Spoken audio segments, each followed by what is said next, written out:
नमस्कार, मैं हूं ज्योति सिंह। बोलने से बदलेगा में शुरुआत करते हैं। हेलो, मैं स्वास्थ्य सचिव अमित कटारिया का निजी सचिव बोल रहा हूं। आपकी शिकायत मिली, मैनेज करो। फिर जिसने भी मैनेज करने की कोशिश की, समझो वो फंस गया। जो भी मैनेज करने के इस चक्रव्यूह में फंसा वो ब्लैकमेल हुआ, ठगी का शिकार बना। कवर्धा में स्वास्थ्य महकमे के डॉक्टर, कर्मचारी, अधिकारी 4 महीने तक इसी तरीके से ब्लैकमेल होते रहे, ठगी का शिकार होते रहे। हाल ही के दिनों में ठगी के ऐसे मामले बढ़े हैं। हम सबको अलर्ट रहने की जरूरत है। आज हम कवर्धा की घटना को देखते हुए उन एहतियात पर बात करेंगे जो आपको करना चाहिए। आप भी हमें कॉल कर सकते हैं। हमारा फोन नंबर है 8178999182। देखिए एक रिपोर्ट। Madan Singh doctor, Anamika Patel doctor, Prabhat Gupta doctor, सब ठगे गए। फहरिस्त इतनी ही नहीं है, बताते हैं कि बहुत लंबी है। इन्हें कॉल आता, मैं स्वास्थ्य सचिव अमित कटारिया का निजी सचिव बोल रहा हूँ, और खेल शुरू। पहले शिकायत होने की बात कहकर डराना और फिर ब्लैकमेलिंग। कवर्धा के स्वास्थ्य विभाग में सबके साथ यही हुआ। कुछ कॉल्स आते थे जो कॉल की कोई मतलब पहचान नहीं होती थी, और वो अपनी आइडेंटिटी भी सही तरीके से नहीं बताते थे। अब आइडेंटिटी नहीं पता चलने पे हमें मतलब ऐसा वेगली कहा जाता था कि ये मैनेज करना है, वो मैनेज करना है। कभी को ब्लैकमेलिंग के फॉर्म में वो कन्वर्ट होते गया धीरे धीरे, तो उसी से हम परेशान थे। तो मामला की पूरी जांच हुई, हमने अपने उच्च अधिकारी को इन्फॉर्म किया, है ना। तो कुछ कुछ प्रूव हुआ। अब चाहते हैं कि डिपार्टमेंटल CMHO सर इस पे ध्यान दें। ये सब कुछ 4 महीने से चल रहा था, जिसके झांसे में आकर बड़ी संख्या में डॉक्टर और स्वास्थ्य कर्मियों ने लाखों रुपए गंवा दिए। ठगी का एहसास होने पर अधिकारियों को जानकारी दी गई, तो पता चला कि CMHO BL राज भी इनके झांसे में आ चुके थे। मंत्री महोदय गुप्तचर सेवा के नाम से ट्रू कॉलर में आता था। वो एक लड़की जो है बात करती थी, और जो है वो बताती थी कि यहाँ पर जो है आपके संस्था में ये कमियां हैं या ये शिकायत आया है, तो आप लोग क्यों ना उस जो है जो शिकायत करता है उससे आप मिल करके बात कीजिए, उस पत्रकार से बात कीजिए, और शिकायत यहाँ तक नहीं आनी चाहिए कह करके वो बात करती थी। जिसको जो है हमको ये संदेह हुआ, और उस नंबर को जो है हमने SP ऑफिस में जा करके उसको शिकायत की। दरअसल ये एक पूरा गैंग काम कर रहा था, जो प्रदेश के स्वास्थ्य विभाग के सचिव अमित कटारिया के पर्सनल सेक्रेटरी के नाम पर सरकारी डॉक्टरों को निशाना बना रहा था। अगर कोई मंत्री जी को निजी सचिव अगर बोलेगा कि इसको सेटलमेंट करिए करके, तो ये बात थोड़ा समझ नहीं आया, और समझ नहीं आने के नाम से उस नंबर का पे शिकायत दर्ज कराए, और शिकायत दर्ज कराए तो पता चला कि कुछ है उसमें ऊपर नीचे हो रहा। कुछ IAS अफसरों का भी नाम हाँ, उसमें ये भी कहा गया था कि जो अभी हमारे स्वास्थ्य सचिव सर हैं उसका नाम आ रहा था अमित कटारिया जी का। तो थोड़ा सा और दिमाग ये किया कि एक्चुअल में ये है क्या। तो थोड़ा सा कंप्लेन किया हम लोग, 10-15 लोग। जब इस शिकायत हुआ तो एक हुए तो पता चला कि ये सबके साथ इसी प्रकार की घटना हो रही है। पूरे मामले का मास्टरमाइंड एक निजी क्लिनिक का संचालक बताया जा रहा है, जो डॉक्टरों को अपना शिकार बनाता रहा। बताया गया है कि इस गिरोह में कुछ कथित पत्रकार भी शामिल हैं। बात हमारे संज्ञान में आई है कि कुछ स्वास्थ्य कर्मियों को इस तरह से धमकी दी जा रही है PA बन के। तो आज हम उसमें FIR कर रहे हैं, और जो भी वैधानिक कार्रवाई होगी उसको हम करेंगे, और दोषियों के खिलाफ कड़ी से कड़ी कार्रवाई। अभी तक ये पता नहीं चला है कि ठगी कितने लोगों से हुई, लेकिन संख्या बहुत बड़ी होने का अनुमान जरूर है। NDTV के लिए कवर्धा से सतीश पात्रे की रिपोर्ट। और इसी पर बात करने के लिए हमारे साथ जुड़ गए हैं प्रभात गुप्ता हैं, जो ठगी का शिकार हुए हैं। अधिकारी सोहेल जैन है हमारे साथ, साइबर एक्सपर्ट सतीश त्रिपाठी हैं, वकील हैं हमारे साथ। आप सभी का स्वागत है, हमसे जुड़ने के लिए शुक्रिया। मेरा पहला सवाल प्रभात गुप्ता जी आपसे है। लगातार बार बार इस बात के लिए लोगों को ये जागरूक किया जाता है, बाकायदा फ़ोन से पहले ये कॉल पर रिकॉर्डिंग मैसेज भी होता है कि आप ऐसे किसी झांसे में ना आए। हम आपसे ये जानना चाहेंगे किस तरीके का कॉल आपके पास आया और क्या कहा गया? नहीं मैम, कॉल तो बाद में आया जी। पहले लोग व्हाट्सएप ग्रुप में लोग चलाए अपने हमारे विरुद्ध जी। कि आप absent रहते हैं, ये रहते हैं, आप सस्पेंड होने वाले हैं, ऐसा ऐसा करके। तो वो न्यूज चला करके उसके बाद आरटीआई इन लोग लगाए। उसके बाद फिर 26 तारीख को, अभी 26 फरवरी को जी। निज सचिव का फोन आया हम्म। कि आपका फाइल हमारे पास आ चुका है और आपका ये शिकायत है, आप निलंबित होने वाले हैं, ऐसा करके। फिर कुछ देर के बाद फिर पुनः मैम के द्वारा फोन किया गया कि आप जो लोकल जो पत्रकार है जो ने व्हाट्सएप में न्यूज चलाया है, हम्म। उनसे आप जा करके मिलिए और सेटलमेंट कर लीजिए, ऐसा जी। करके। फिर फिर मैम उनसे अब मैं खोजबीन किया, वो जो लगाए थे आरटीआई और ये सब से फोन किया, बातचीत हुआ। फिर बातचीत के बाद पैसा का लेन देन का मतलब जारी रहा। उनका मतलब मांग किए वो इतना इतना पैसा देना है, ऐसा करके। तो मैं बोला कितना पैसा नहीं दे सकता, 30,000 का मांग किए थे। फिर तो दबाव डाले, बहुत दबाव डाले कि आप निलंबित हो जाएंगे, चाहे आपका 2 महीना बच्चा हो या 2 दिन बच्चा हो, जी। आप सर्विस जाते रहेगा, आपका पेंशन वगैरह सब में दिक्कत ही होगी कर। तो मैं इस चीज से मैं डर गया। एक तो निजी सचिव अमित कटारिया आईएएस ऑफिसर का निजी सचिव हूँ, ऐसा करके। तो ये मेरे को एकदम मानसिक रूप से सब डरा करके रख दिया। तब मैं जा करके इसको फिर सेटलमेंट किया कि कितना लेंगे, तो बताया कि 20,000 आप दे दीजिए, ऐसा करके। फिर मैंने 20,000 का व्यवस्था किया। उसके बाद फिर आधा घंटे के बाद निज सचिव मैम का फिर से फोन आया जी। कि भाई मैं आपका फाइल को इधर उधर करवा रही हूँ, इसको सेट करा रही हूँ, आपका निलंबन को नहीं हो पाएगा, अतः स्टाफ के लिए और कुछ पैसा दे दीजिए, ऐसा करके। फिर हमने 7,000 रुपया उनके अकाउंट में डाला फिर। ये ऐसा हुआ एकदम। और ऐसे मेरे हिसाब से तो यहाँ पर कई लोगों का ठगी का शिकार हुए इस प्रकार के। और धीरे धीरे हमको पता चला कि ये हमको मतलब बेवकूफ बना रहे हैं, लोग को गुमराह करके ले रहे हैं। तब जा करके सब एकत्रित हुए। फिर सीएमओ साहब अपने उच्च अधिकारी का इसका शिकायत किए, एसपी साहब को शिकायत किए, कलेक्टर साहब के पास सब के सब गए, 15, 20, 25 लोग गए वहां पर। और पीआई के पास जा रहे हैं जी। आज के डेट में। जी। ये सब चीज हुआ है मैम। यदि कार्रवाई हो जाता है तो बहुत अच्छा है, क्योंकि स्वास्थ्य विभाग का अमला है। यदि कोई डॉक्टर मानसिक रूप से प्रताड़ित होकर के यदि किसी मरीज का इलाज करता है, तो इसका समझ सकते हैं कि कैसा दुष्प्रभाव हो सकता है। या एक नर्स प्रताड़ित होकर के किसी को इंजेक्शन लगा रही है, बॉटल चढ़ा रही है, तो कुछ भी हादसा हो सकता है मानसिक परेशानी के कारण। जी तो प्रभात जी, इसको बिल्कुल। मेरा और जी इसी जी चीज़ से बचाने के लिए, इसी चीज़ को इसको लेकर आगाह करने के लिए भी हम लगातार बातचीत इस पर कर रहे हैं। इस मुद्दे को हमने उठाया है। सोहेल जैन साइबर एक्सपर्ट भी हमारे साथ जुड़े हुए हैं। सोहेल जी, यहाँ पर जो बात सामने आ रही है और जो अक्सर इस तरीके के मामलों में होता है, जैसा कि अभी प्रभात जी ने भी बताया कि जो सामने वाला शख्स होता है जो इस तरीके की ठगी करते हैं, वो डरा देते हैं और उन्हें पता होता है कि उसका वीक पॉइंट क्या है। यानी कि कोई ना कोई जानकार बहुत करीबी ही इसमें शामिल होता है जो ये जानकारी पहुंचाता है कि आप अगर इस शख्स को इस पॉइंट पर हिट करेंगे तो वो जल्दी रिएक्ट करेगा। मानते हैं आप? जी बिल्कुल। देखिए, पूरा का पूरा बिजनेस डर का ही है, किसी और चीज का नहीं है। साइबर फ्रॉड जो होता है वो सबसे बड़ा जो उसमें वीकेस्ट पॉइंट होता है जिसका साइबर फ्रॉड होता है वो होता है डर। और सिर्फ हमारा जान पहचान के नहीं, हमारा जो हम फोन यूज करते हैं वो हमारा सबसे दुश्मन बनते जा रहा जी। है। जो हम हमारा फोन में जो मोबाइल ऐप्स हम डालते हैं, हम तो ये ध्यान रखें जो हम ऐप डाल रहे हैं वो कोई भी अननोन सोर्सेस से हम इसको इंस्टॉल ना करें। और इसके अलावा अगर हमें कोई कॉल आ भी रहा है तो जी। हम ट्रू कॉलर की मदद से उसको ना देखें कि वेरीफाई ना करें। वो एक जी। तरह का सहायता करने वाला ऐप बस है। उसको ये मत मानिए कि वो परफेक्टली अच्छा ऐप है जिससे आप ये मान सकते हो कि एक प्रमाण है कि सही व्यक्ति का नंबर है। ऐसा ट्रू कॉलर बिल्कुल भी खुद से भी नहीं, उसको डिस्क्लेमर में खुद लिखा हुआ है जी। कि आप हमारे ऐप को बिल्कुल भी एक वेरीफाइड सोर्स ना माने।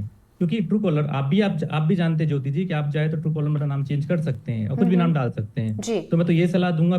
तो जैसे इस केस में ट्रू कॉलर की मदद लेके, ट्रू कॉलर में हमने देखा कि वो नाम आ रहा है निजी सचिव का, तो ऐसे जो नाम आ रहे हैं उसको हमें इग्नोर करना चाहिए और कोई भी अननोन सोर्सेस का ऐप इंस्टॉल नहीं करना चाहिए हमें।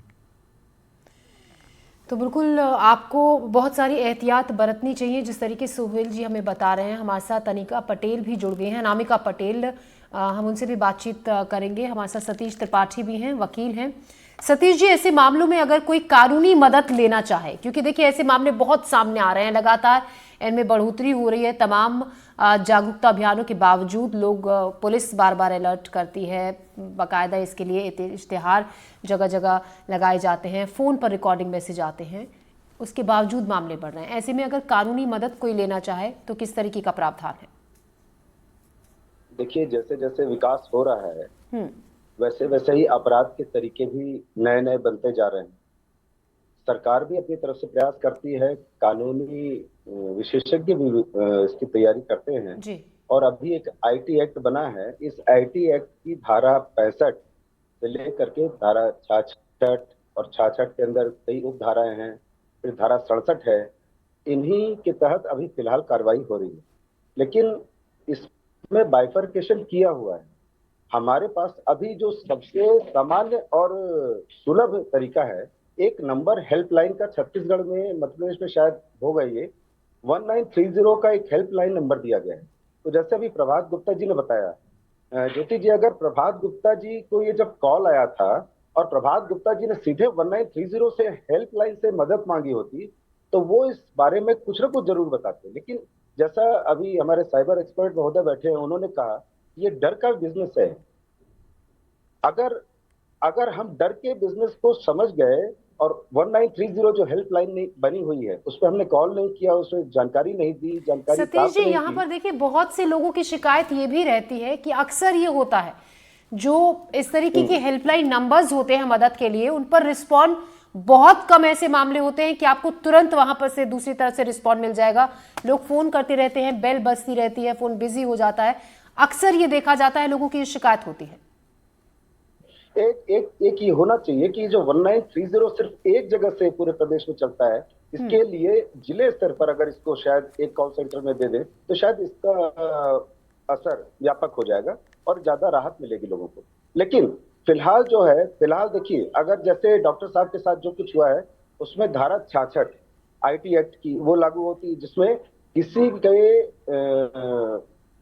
पर्सनल डाटा का यूज किया जाता है, पासवर्ड वगैरह का भी यूज किया जाता है। 66D मोबाइल या कंप्यूटर के डाटा से धोखाधड़ी करते हैं, ये 66D है। तो जो सब सेक्शंस बने हुए हैं, अब ये जरूरी नहीं कि हर आदमी को हर चीज की जानकारी हो, सारे कानून की जानकारी हो। इन धारा 65 से लेकर के 67 के बीच जितनी धाराएं, उसके तहत सीधे वो न्यायालय जा सकता है। लेकिन ये सारी रेमेडीज अपराध के घटित होने के बाद होती है। इसलिए सबसे पहले आपको खुद को अब अवेयर होना पड़ेगा, क्योंकि ये मोबाइल जो है, हमें इसको अपने पॉकेट का एक एटम बम मानना पड़ेगा, क्योंकि इस मोबाइल से उसके उपयोग, उसके दुरुपयोग दोनों होते हैं। एक एनडीटीवी एमपी छत्तीसगढ़ के चैनल ने ये जो मुहिम चलाई है, शायद ये एक ऐसी सलाह की भी मुहिम, जैसा आपने एक नंबर भी कहा था कि हमको लोग कॉल करके बता सकते हैं। मेरी भी एक शासन को, सरकार को एक सलाह है कि जब हम मोबाइल और टैबलेट जैसी चीजों को प्रति व्यक्ति के हिसाब से बेचने के स्तर पर आ गए हैं और अभी करीब 100 करोड़ से ज्यादा मोबाइल हमारे यहाँ बिक चुके हैं, तो हमारी नई केवाईसी गाइडलाइन भी होनी चाहिए।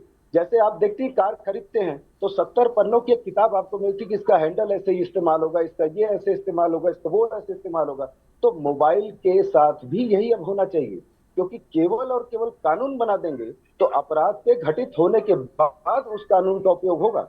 अपराध तो घटित हो गया, इसलिए अब आदमी को स्वयं को चेतना पड़ेगा कि मेरे साथ कोई ऐसी घटना अगर हो सकती है तो उससे बचने के लिए मुझे क्या क्या करना होगा। तो इसके लिए वो जो हमारी एक बुकलेट हो, जो मोबाइल के साथ भी मिले, जो टैबलेट के साथ भी मिले, जो लैपटॉप के साथ मिले, जो कंप्यूटर के साथ मिले, जो हर आईटी उपकरण के साथ मिले, उसको पढ़ना, उस पे उसके ओरिजिनल मालिक के और इसका क्या तरीका हो सकता है, हम ये भी आपसे जानेंगे, इस पर भी हम चर्चा करेंगे सतीश त्रिपाठी जी आपसे।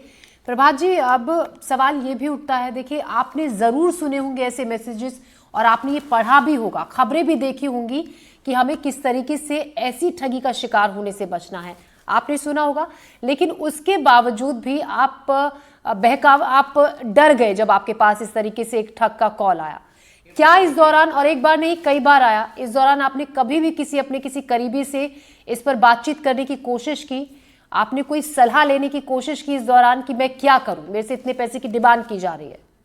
मैंने अपने उच्च अधिकारी को इस बारे में अवगत भी कराया गया था। जी। और क्योंकि सीएमओ साहब बहुत अच्छे इंसान है यहाँ का, बहुत अच्छे, उनको धैर्य से आप काम करे करके मुझे बोला गया था। जी। और इनके द्वारा व्हाट्सएप ग्रुप में मैसेज चलाया जाता था हफ्ता 15 दिन तक के, हाँ। जिससे मानसिक रूप से व्यक्ति सामने वाला पूरी तरह से टूट जाता था जी। कि मेरे विरुद्ध में ये शिकायत छप रहा है, वो शिकायत छप रहा है, ये काम नहीं कर रहे हैं, वो नहीं काम कर रहे हैं। ये पहले उनका प्रक्रिया होता था, उसके बाद फिर ये फोन करते थे। ये हुआ है यहाँ पर सभी के साथ।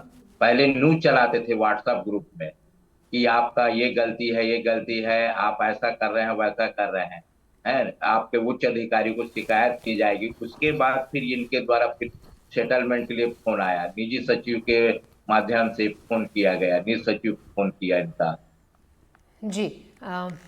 तो सेटलमेंट के लिए कॉल किया और एक तरीके से डराया गया। मदन सिंह भी हमारे साथ जुड़ गए हैं, डॉक्टर हैं, ये भी ठगी का इसी तरीके से शिकार हुए थे। हम लगातार आपको देखिए इसलिए भी लोगों के एक्सपीरियंस बता रहे हैं ताकि आप सचेत रहें, और आपके पास कोई इस तरीके का कॉल करे तो आप पहले ही इस तरीके के मामलों को देखने सुनने के बाद आप अलर्ट रहें और रिस्पॉन्ड ना करें। मदन सिंह जी, हम आपसे ये जानना चाहेंगे आपको कॉलर ने क्या किया, कहा था, और कितनी बार आपके पास आपको ब्लैकमेल करने के लिए कॉल आया?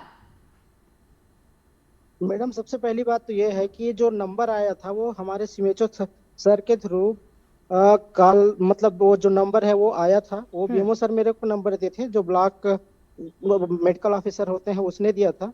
तो मैं उसमें क्वेश्चन नहीं कर पाया कि आखिर ये नंबर हो सकता है उन्हीं का है करके, उच्च अधिकारी लोगों का होगा करके।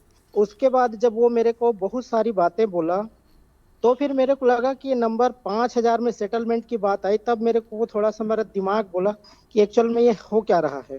और 5,000 के लिए कोई, अमित कटारिया सर को हम जानते हैं पहले से, स्वास्थ्य सचिव रहे हैं और वो बहुत ईमानदार कैटेगरी के अधिकारी हैं, तो थोड़ा सा लगा कि 5,000 क्यों मेरे से डिमांड किया जा रहा है। पर भी मेरे को ऐसा लगा, वो बहुत सारी बातें मेरे से करी तो लगा कि चलो फिर मैं दे देता हूँ करके। और अमित सर का नाम लिए कि वो सीधा संविदा में है तो सीधा वो करते हैं, बर्खास्ती करते हैं, स्थानांतरण करते हैं और सेवा समाप्ति करते हैं करके बोले वो। जी, ठीक है। इस नाम से उनके देना पड़ा पैसा उनको। जी। और वो बोले कि जो पत्रकार है उनसे आप बात करो और बात करके जो भी है उसे सेटलमेंट करो, और सेटलमेंट करके आप कंप्लीट करो इन सारी चीजों को और मेरे को रिपोर्ट दो, ऐसा करके बोला गया। ठीक है सोहेल जी, अगर मान लीजिए किसी के पास इस तरीके का कॉल आया, अब जैसे कि दो हमें बता रहे हैं पढ़े लिखे इंसान हैं और पूरी तरीके से अलर्ट बहुत सी चीज़ों को लेकर रहे हैं, लेकिन खुद ही इस तरीके के उसमें फंस गए, वो ठगी का शिकार वो हो गए, पैसे वो उन्होंने अपने इस तरीके से ठगों के अकाउंट में ट्रांसफ़र कर दिए। अगर ऐसा कोई कॉल आता है तो सबसे पहला स्टेप किसी भी शख्स को क्या करना चाहिए कि आगे जो उसे कॉल कर रहा है वो किसी तरीके से ट्रैप हो जाए और जो भी जांच एजेंसीज हैं उनकी पकड़ में वो पहुंच जाए? देखिए, पहले तो मैं आपको कुछ चीज़ के लिए अवेयर करना चाहता हूँ कि ये पूरा एक कोहेरेंस नेटवर्क बनाते हैं साइबर फ्रॉड। ये जो फ्रॉडस्टर होते हैं साइबर, वो एक कोहेरेंस नेटवर्क बनाते हैं और वही कोशिश करते हैं कि जिनके ऊपर अटैक करना, जो विक्टिम होते हैं, जैसे मान लीजिए अभी प्रभात जी हैं, मदन जी हैं, इनका एक कोहेरेंस नेटवर्क बनाते हैं। इनके पहले इनकी पूरी इन्फॉर्मेशन निकाली जाती है कि इनको कैसे कब कॉल लगाना है, कैसे इनको मैसेज करना है। तो एक पूरी प्लानिंग के साथ, एक सटीक प्लानिंग के साथ इनका प्लान एग्जीक्यूट होता है। और जब ये एग्जीक्यूट करते हैं, जैसे मान लीजिए इनके पास फोन भी आया, हमें तुरंत अगर हल्का सा भी डाउट होता है कि ये नंबर फ्रॉड है, हम ट्रू कॉलर को ना देखें, पहले तो ट्रू कॉलर को हम उस चीज पे वेरीफाइड सोर्स नहीं माने। दूसरा, तुरंत उसकी एक ऑनलाइन वेबसाइट है, हमें cybercrime.gov.in, गवर्नमेंट ऑफ इंडिया की वेबसाइट है। वो नहीं जैसे अभी हमारे वकील साहब ने बताया कि हम 1930 पे फोन लाके बता सकते हैं, एक वो भी बहुत सटीक तरीका है। अगर वो नहीं लग रहा है तो साइबर जो वेबसाइट है हमारी cybercrime.gov.in, वहां पे हमें एक यूनिक आईडी भी मिलती है, टिकट आईडी इसको हम बोलते हैं, उसको तो हम ट्रेस भी कर सकते हैं उस कंप्लेंट आईडी आप दोबारा से दोहराइए ताकि जो दर्शक हमारे सुन रहे हैं वो नोट कर लें कि किस आईडी पर उन्हें तुरंत रिस्पॉन्ड करना है। cybercrime.gov.in। जी जी, इस वेबसाइट पे जाकर हम कोई भी साइबर फ्रॉड से रिलेटेड कंप्लेंट, हमें शक भी हो रहा है किसी के ऊपर, हम एक कंप्लेंट दर्ज करा दे ताकि हमारा वित्तीय घाटा जो आगे होने वाला है, या फिर कोई भी, जैसे अभी ये बताया कि डरा धमका के पैसे मांगे जा रहे थे, तो हमें ये लग रहा था कि रेपुटेशन या हमें सस्पेंड ना कर दिया जाए। तो ये सारी चीजें ट्रेस में रहेंगी गवर्नमेंट ऑफ इंडिया की, और चाहे वो अधिकारी सही है कि रॉन्ग है वो अलग बात है, हम मानते हैं इसमें एक पूरा फ्रॉड का खेल चला है, ना कि कोई अधिकारी इन्वॉल्व है। लेकिन ऐसे भी होता है बहुत बार कि बड़े अधिकारी भी करप्शन में इन्वॉल्व रहते हैं। तो उस केस में भी जब गवर्नमेंट ऑफ इंडिया अगर इन्वॉल्व रहेगी उस कंप्लेंट में, तो कभी भी हमारे साथ फ्रॉड के चांसेस कम रहेंगे। जी जी जी। सतीश त्रिपाठी जी, ऐसे में मदद, अगर मान लीजिए हम आपसे ये जानना चाहें, ऐसे केसेस में जो पूरा गैंग बनाकर चलते हैं, अगर उनकी वो पकड़ में आ जाते हैं, किस तरीके की सजा का प्रावधान ऐसे लोगों के खिलाफ है? क्योंकि बहुत तेजी से ऐसे मामले बढ़ रहे हैं, उन लोगों को पता है वो पकड़ में नहीं आएंगे, या फिर कोई ऐसी कड़ी सजा उन्हें नहीं मिलेगी जिसके चलते ये लोग इतना खुलेआम इस तरीके से निडर होकर, बेखौफ होकर इस तरीके से ठगी कर रहे हैं। मैडम, इनके ऊपर, ऐसे लोगों के ऊपर तो कड़ी से कड़ी कार्रवाई होना चाहिए, ताकि इनका होनी जो है चाहिए, जमानत लेकिन भी किसी नहीं तरीके मिलनी चाहिए। कोई कड़ी सख्त सजा है जो, अब अगर हम मौजूदा वक्त में आपसे जानना चाहें, अगर ऐसे लोग पकड़ में आते हैं तो किस तरीके की सजा उन्हें मिलती है?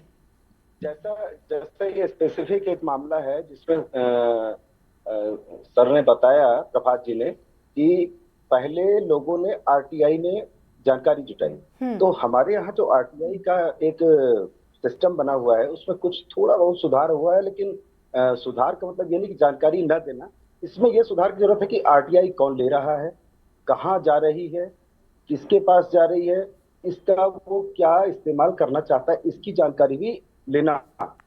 ये अगर कार्यालयों में होना शुरू हो जाए तो इस प्रकार की जो अधिकारियों से, कर्मचारियों से ठगी होती है उसमें रोक होगी। दूसरी बात देखिए, जो सजा की आपने पूछी है, तो कम से कम 3 साल की सजा है, और 1 लाख 2 लाख रुपए तक का दंड का प्रावधान भी है, लेकिन दोनों भी एक साथ हो सकती है।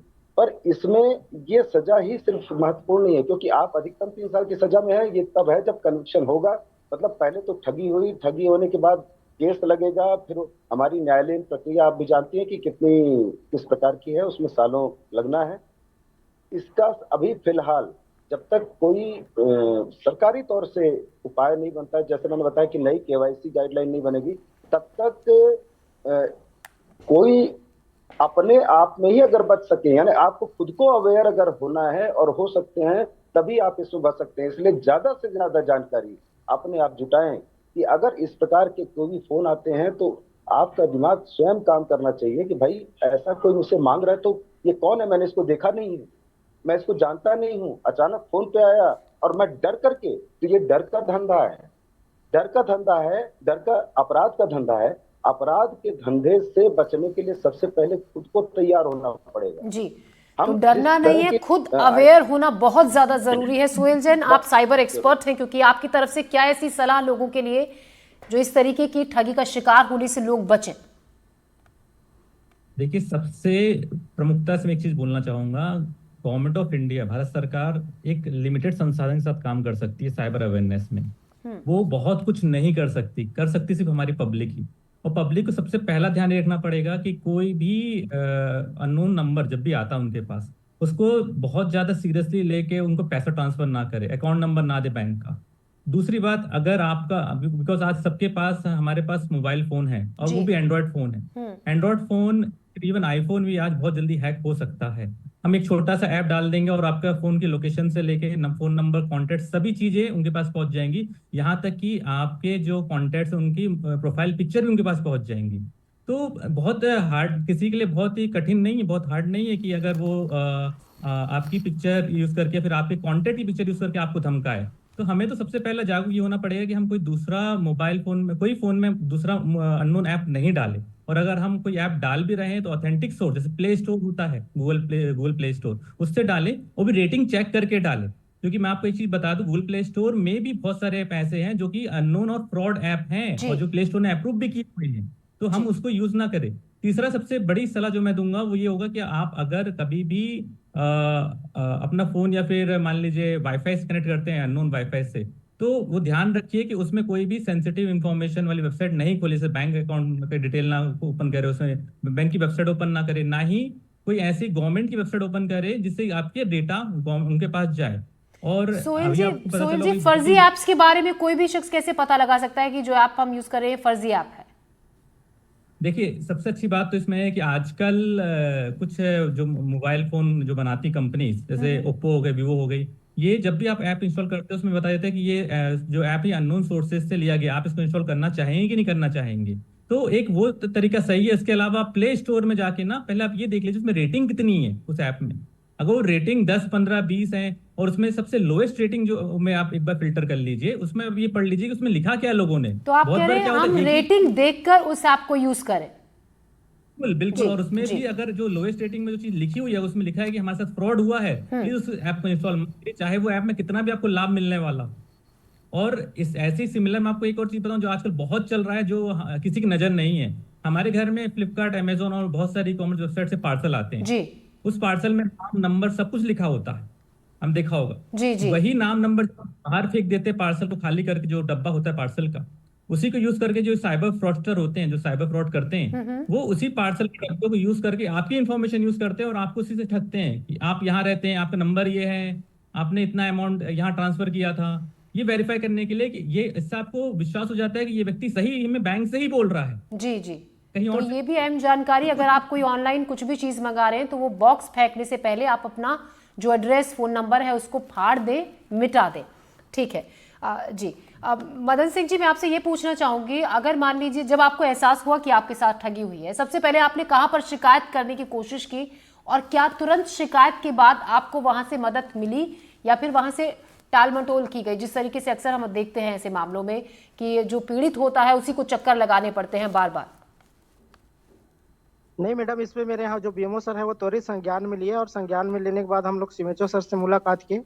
तो हमारे सीएमएचओ सर ने तुरंत एसपी ऑफिस में जाके कंप्लेन दर्ज कराया हम लोगों ने इसमें, इस संबंध में। जी। इसमें त्वरित कार्रवाई की। हमारे जो एसपी साहब हैं कबीर धाम के, उन्होंने तुरंत कार्रवाई शुरू कर दिए थे। जी मेरे को ज्यादा चक्कर लगाने की जरूरत नहीं पड़ा था। जी जी।